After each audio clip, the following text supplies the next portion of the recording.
Hey everyone, welcome to the channel. So let's start with the business MCQs. This is the part 2 of the business communication MCQs that we have started. The link for the part 1 is available in the description box. In this video again I'll be covering approximately 50 to 60 questions. Do grab your pens and tell me at the end of the video how many questions you got correct in the comment section. If you like the video, please give a thumbs up, share with your friends and do subscribe to the channel. Let's continue. Dunning letters are also called. Dunning letters क्या होते हैं? इन्हें हम collection letters कहते हैं. For example जब bank, for example if you are you have an EMI due in a bank और आपकी EMI मिस हो गई है, तो बैंक आपको सीरीज ऑफ लेटर्स भेजता है. बैंक आपको सीरीज ऑफ लेटर्स भेजेगा. In the first letter bank will give you a reminder, in the second letter will give you further reminder, in the third letter it might give you little warning, in the fourth letter it might take some action. तो bank आपको एक series of letters भेजता है जिसे हम collection letters भी कहते हैं. इन्हीं को हम डनिंग लेटर्स कहते हैं. So dunning letters are also called collection letters.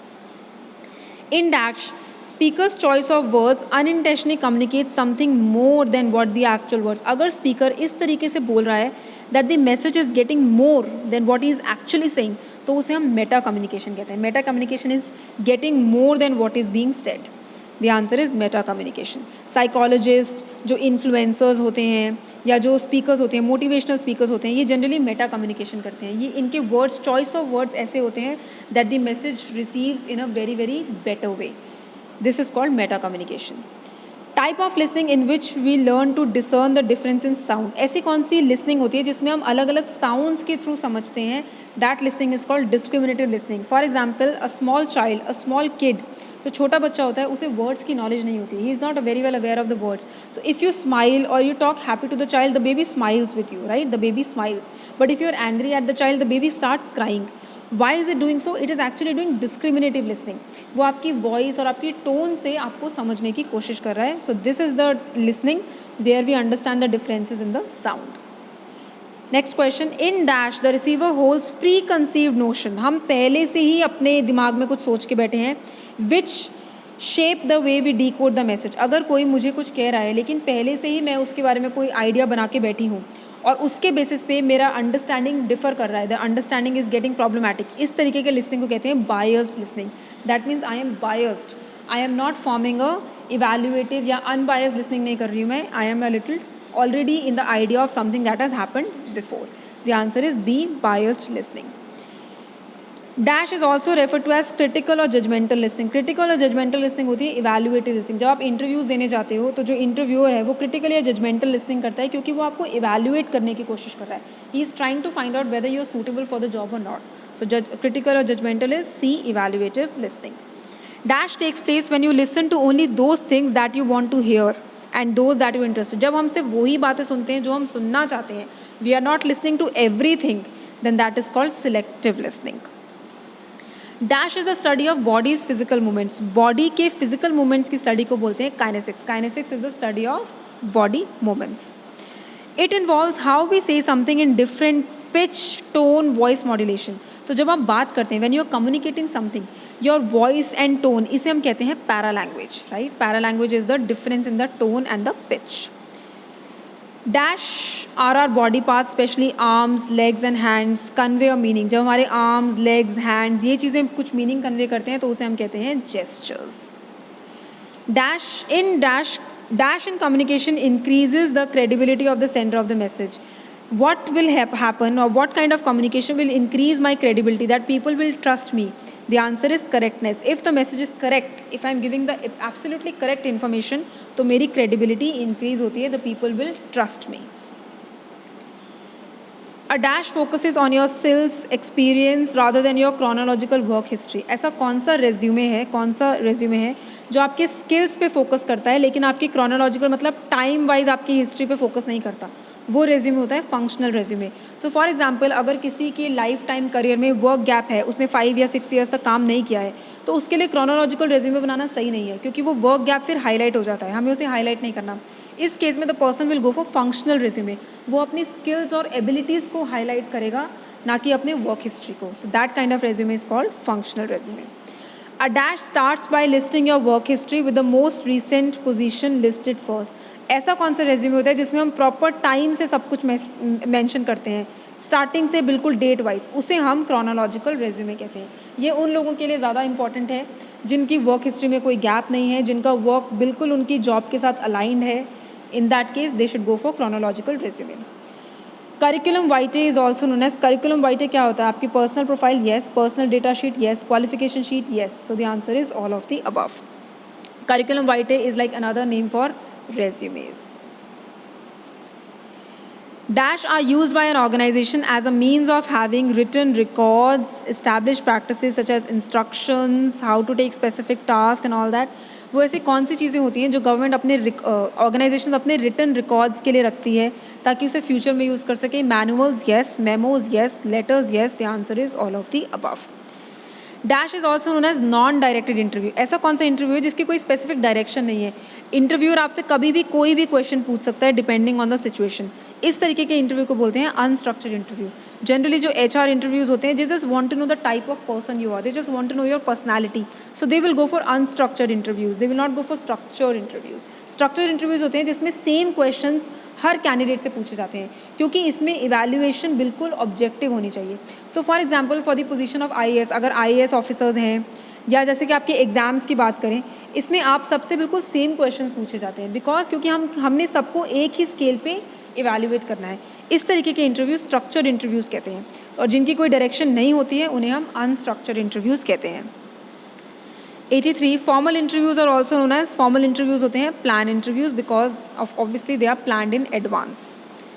A dash letter should be organise like a sales letter. कौन सा लेटर है जिसे हमें सेल्स लेटर की तरह ऑर्गेनाइज? सेल्स मतलब we are trying to convince a person that to take some action, इसे हम एप्लीकेशन लेटर कहते हैं। रेज्यूमे येस कन्विंस करते हैं, करिकुलम वाइटे कन्विंस करते हैं, लेकिन ये लेटर्स नहीं है, they are not letters. The answer is C, application letter. Dash is also known as cover letter. Cover letter होता है again application letter. Dash is a document sent with your resume to provide additional information on your skills and experience. ऐसा कौन सा document है जो हम अपने CV के साथ एक्स्ट्रा भेजते हैं जिसमें हमारे स्किल्स और एक्सपीरियंस को हम हाईलाइट करते हैं? Again the answer is C, application letters. Business letters that please the receiver. ऐसे कौन से लेटर्स हैं जिसमें रिसीवर हैप्पी हो सकता है? The answer is good news letter. So for example अगर हम किसी को लेटर लेते हैं that your proposal has been accepted, इस तरीके के लेटर्स को गुड न्यूज़ लेटर्स कहते हैं। All of the following are the principles of business letter writing except. Business letter के सभी प्रिंसिपल हैं। कंसिडरेशन, येस, कंसिडरेशन का मतलब होता है focusing on the receiver. Correctness, yes, conciseness, yes. The answer is concurrency. Concurrency इसका feature नहीं है। कॉन्करेंसी का मतलब होता है that the receiver and the sender should be present at the same time, एक ही टाइम पे दोनों अवेलेबल होना चाहिए। ये लेटर राइटिंग का प्रिंसिपल नहीं है। So the answer is D, concurrency. Which of the following is not the compulsory part of business letter. ऐसा कौन सा है जो बिजनेस का कंपल्सरी पार्ट नहीं है? The answer is attention line. Salutation होना बहुत ज़रूरी है, क्लोजर होना बहुत ज़रूरी है, मेन बॉडी होना बहुत ज़रूरी है। Attention line is a highlighting feature. This whether you want to add you can, but it's not a compulsory feature. A resume summarises the following. Resume में क्या समराइज करता है? रेज्यूमे में हमारा एजुकेशन और एक्सपीरियंस समराइज होता है। विच of the following is the characteristic of a chronological resume. Chronological मैंने आपको बताया था जो टाइम बाउंड होता है। ये रेज्यूमे एक्सपीरियंस कैंडिडेट्स के लिए बिल्कुल सही है। रीसेंट जॉब और क्वालिफिकेशन फर्स्ट डालना चाहते हैं, बिल्कुल सही है। Appropriate when the education experience are unrelated. अगर आपका एजुकेशन और एक्सपीरियंस आपकी जॉब के साथ रिलेशनशिप में नहीं है, for example you have done an IP, you are in the IT sector and you are applying for a management job, तो इसमें आपको क्रोनोलॉजिकल रेज्यूमे के साथ नहीं जाना चाहिए। In this case you should go for functional resume. Highlight on the skills, highlight on your managerial skills, right? In this case, we will not go for chronological resume. So the answer is A and B. So the answer becomes D, both A and B. Wrong decoding means, wrong decoding का मतलब क्या होता है? Decoding क्या होता है? जब receiver message को इंटरप्रेट करता है, उसका मीनिंग समझता है। तो रॉन्ग डिकोडिंग का मतलब क्या है? Interpreting meaning is different from the intended meaning. मतलब सेंडर जो मैसेज कन्वे करना चाहता था, रिसीवर ने उसे वैसे कोड नहीं किया है। That is called wrong decoding. Consideration is in a business letter mean, consideration का मैंने आपको मतलब बताया था। कंसिडरेशन का मतलब होता है stressing on the you attitude. मतलब हम इसमें रिसीवर पे ज़्यादा फोकस करते हैं, हम रिसीवर के व्यू पॉइंट से ही कम्युनिकेशन करते हैं। Stressing on the you attitude. The resume should be written before the job application letter because resume को जॉब एप्लीकेशन से लिखना, पहले लिखना ज़रूरी क्यों है? The answer is resume helps to decide what to highlight in the letter. Resume हमें ये डिसाइड करने में हेल्प करता है कि मुझे लेटर में क्या हाईलाइट करना है, क्योंकि एप्लीकेशन लेटर में मैं सिर्फ हाईलाइटिंग पॉइंट्स डालूंगी, पूरा का पूरा रेज्यूमे नहीं डालूंगी। The answer is B. Which of the following indicates the correct sequence of the elements of the communication process? Communication process का correct element इसमें क्या हो जाता है? Sender is the first, तो B option gets cancelled. Sender के बाद message पहले आता है, तो option A gets cancelled, C gets cancelled. The answer is option number D. Sender, message, channel, receiver, and then feedback. Which of the following are the barriers to listening? इसमें से कौन से barriers हैं listening के? पहला है sluggishness. Sluggishness का मतलब होता है मैसेज को डिले करना, मतलब बहुत एक्टिवली पार्टिसिपेट नहीं करना. This is a barrier. Yes. Pre mature evaluation, yes, पहले से ही इवैल्यूएट कर लेना कि यही बोला जाएगा, ऐसा नहीं उठना चाहिए. External distractions, yes, this is also barrier. So the answer is D, all of the above. Dash listening occurs when you go beyond what is being said and try to fathom what is not being said. मतलब जब आप beyond चले जाते हो कि for example a speaker is saying something, you are going beyond and understanding more than that, तो उसे हम कहते हैं डीप लिसनिंग. आप बहुत डीपली जाके स्टडी कर रहे हो कि वो क्या कह रहा है. 4 essential elements of good listening. Good listening process के essential elements क्या होते हैं? Adopt is not the answer, accept is not the answer, so the answer has to be between these two. Attention yes, hear yes, understand yes. Respond करना listening का main element नहीं है. Responding सिर्फ active listening में होता है, लेकिन listening हमें पता है बहुत types की होती है. Listening passive listening भी होती है. Passive listening में आप सिर्फ सुन रहे हो what the other person is saying, you're not responding. So remember is an important part. जब आप understand करते हो तो आप कुछ ना कुछ remember ज़रूर करते हो. So B is the answer. Attention, hearing, understanding and remember. These are the important elements of a good listening process. An important function of dash listening is to build rapport with the other person. अगर आप किसी और person के साथ अच्छे relationships build कर रहे हो, so you have to do relationship listening. ये जनरली कस्टमर केयर में आपने देखा है. कस्टमर केयर में जब आप कोई कंप्लेन करते हैं, the person listens to you properly. Even if the person is an expert, उसके पास दिन में 100 कॉल्स आते हैं, that person is an expert, उसे पता है कि क्या कंप्लेन होगी, क्या प्रॉब्लम होगी, लेकिन तो भी वो आपकी कंप्लेन प्रॉपरली पहले सुनते हैं, because they are trying to build the relationships with their customers. The concept of the individual has himself as physical, social and spiritual, moral or moral being. Individual जब अपने बारे में क्या समझते हैं कि उनकी फिजिकल बॉडी कैसी है, उनकी सोशल अपीयरेंस कैसी है, वो स्पिरिचुअली कैसे हैं, इसे हम कहते हैं सेल्फ कॉन्सेप्ट. सेल्फ एस्टीम होता है सेल्फ प्राइड, सेल्फ परसेप्शन होता है अपने बारे में आपका क्या व्यू पॉइंट है, और स्टीरियोटाइपिंग होता है जनरलाइज करना. फॉर एग्जाम्पल मैंने किसी एक पर्सन को देखा जिसे इंग्लिश बोलनी नहीं आती, so I will say and that person belongs to UP, तो मैं ये नोशन बनाऊँ that everybody from UP can not speak English. This is called stereotyping. So that's not the answer. The answer is C, self concept. Dash is a person's belief about his or her chances of successfully accomplishing a specific task. मतलब एक person का believe कि वो उसको ये विश्वास है कि वो ये काम सक्सेसफुली कर सकता है, इसे कहते हैं सेल्फ एफिकेसी. सेल्फ एफिकेसी मतलब self efficiency. Believing in self ability को कहते हैं self efficacy. Chronemics is also known as, chronemics होता है टाइमिंग. ये भी कम्युनिकेशन का बहुत इंपॉर्टेंट पार्ट है. मतलब जब आप, it is a part of non verbal communication. That means when are you saying it. अगर आपसे क्वेश्चन पूछा गया है तो अगर आप इंस्टेंटली आंसर कर रहे हो, it tells that you know the answer very well. अगर आप थोड़ा सा टाइम लेके आंसर कर रहे हो, it means you are thinking. And if you are taking too long, that means you don't know the answer. So timings also matter. Chronemics होता है study of time. Dash is the interpretation of the sensory data so as to gather meaningful ideas. Sensory data मतलब मेरी eyes, nose, skin वगैरह आसपास से message ले रहे हैं और उसके बाद उसे मीनिंगफुल आइडियाज़ में कन्वर्ट कर रहे हैं. इसे ऑल्दो आप लोगों को सेंसेशन लगेगा answer, but the answer is perception. Perception होता है अपने आसपास क्या हो रहा है उसको स्टडी करना. स्टडी हम किससे करेंगे? सेंसरी ऑर्गन से ही करेंगे, और उसके बाद उसे मीनिंगफुल आइडियाज़ में कन्वर्ट करना, इसे हम कहते हैं perception. Dash means how are voice stress pause size and communicates. Again ही मैंने आपको बताया था हमारी वॉइस मॉड्यूलेशन टोन वगैरह ये सब होता है para language. Dash tells us how the body communicates. Body movements किसकी स्टडी होती है? काइनेसिक्स. काइनेसिक्स हमें बताता है the study of body movements. Para language is the voice, chronemics is the study of time, proxemics is the study of space. So kinesics is the study of body movements. Dash is talking to oneself in one's own mind, such as soliloquies, asides the dramatic work. जब आप अपने आप से ही बात कर रहे हैं उसे हम कहते हैं intrapersonal communication.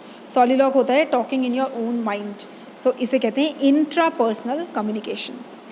Dash is the exchange of message between two person, जब दो लोग आपस में बात करें तो उसे कहते हैं interpersonal communication. Classroom teaching and director meetings are the example of classroom teaching और डायरेक्टर मीटिंग्स, ये ग्रुप कम्युनिकेशन एग्जाम्पल होते हैं। इसे हम मास कम्युनिकेशन नहीं कहते क्योंकि because mass communication is a large number of audience, लेकिन क्लासरूम में और डायरेक्टर मीटिंग्स में there are some selective only people, कम लोग होते हैं, इसे हम ग्रुप कम्युनिकेशन कहते हैं। Communication through newspapers and television, अगर हम न्यूज़पेपर्स और टेलीविजन से करें तो ये मास कम्युनिकेशन है because it is going to reach the large number of audience. Dash communication refers to communication between superior and subordinate through chain, अगर chain scalar chain के थ्रू बात हो रही है तो इसे हम चेन कम्युनिकेशन कहते हैं। Chain communication when the message is flowing through proper the levels of authority. In dash form of communication, all subordinates of the superior talk to one another through his medium and superior works as a hub।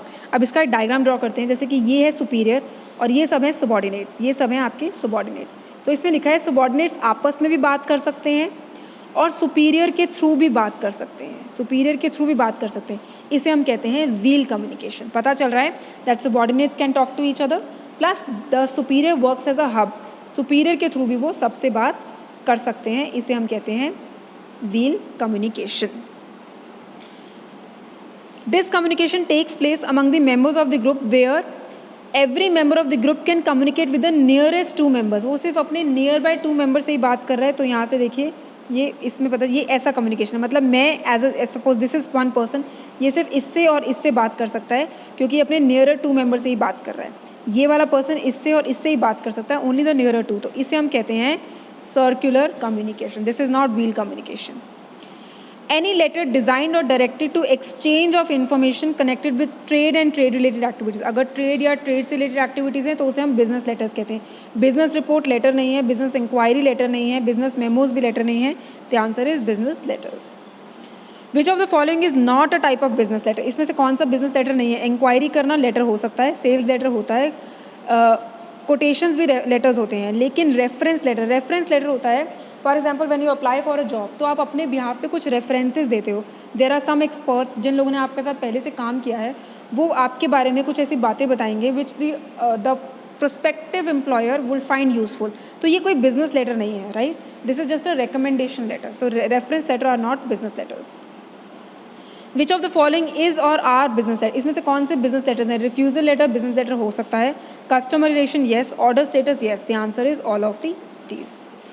Comparing to a resume, dash is more academic oriented, the answer is curriculum vitae. Resume और CV में although ज़्यादा difference नहीं होता है, but major difference यही होता है, CVs जब हम बनाते हैं तो हम प्रॉपरली उसे अपनी जॉब के साथ अलाइन करते हैं, सीवी को प्रॉपरली जॉब के साथ अलाइन किया जाता है। Resume on the other hand is very general in nature. तो अगर जिसमें हम अपना एकेडमिक ओरिएंटेड यानी कि बिल्कुल अपनी जॉब के साथ उसे टिल्ट कर रहे हैं तो उसे हम सीवी यानी कि करिकुलम वाइटे कहते हैं। In dash layout every line begins with the left margin, ऐसा कौन सा लेआउट है जिसमें सभी चीज़ें बिल्कुल लेफ्ट से ही स्टार्ट होंगी? एंड दस makes each paragraph looks like a distinct block of message, उसे हम फुल ब्लॉक कहते हैं, राइट। फुल ब्लॉक में सभी मैसेजेस बिल्कुल लेफ्ट से स्टार्ट होते हैं। Which is not one of the three purposes of giving oral presentations, कौन सा रीज़न है कि हम ओरल प्रेजेंटेशन नहीं देते हैं? To persuade yes, build goodwill yes, inform yes. Debate करने के लिए प्रेजेंटेशन नहीं दिया जाता है। प्रेजेंटेशन में हम सिर्फ एक इन्फॉर्मेशन प्रेजेंट करते हैं to the other person, arguments नहीं होते हैं। प्रेजेंटेशन में क्वेश्चंस आते हैं but it's not a debate sort of a communication, so the answer is B to debate. Denotations and connotation, मैंने आपको बताया था डिनोटेशंस और कॉनोटेशन होता है different words have different meanings, इसे हम कहते हैं डेनोटेशंस एंड कॉनोटेशन। तो ये एक सिमेंटिक बैरियर है। सिमेंटिक बैरियर होता है barrier with the language, language में अगर कोई बैरियर होगा तो उसे सिमेंटिक बैरियर कहते हैं, and denotations and connotations are semantic barriers. So that's it. We are done with approximately again 50 to 60 questions. I hope you got most of them correct. Do tell me in the comment section. If you like the video, please give a thumbs up, share it with your friends, and do subscribe to the channel. Thank you so much. Keep learning, all of you.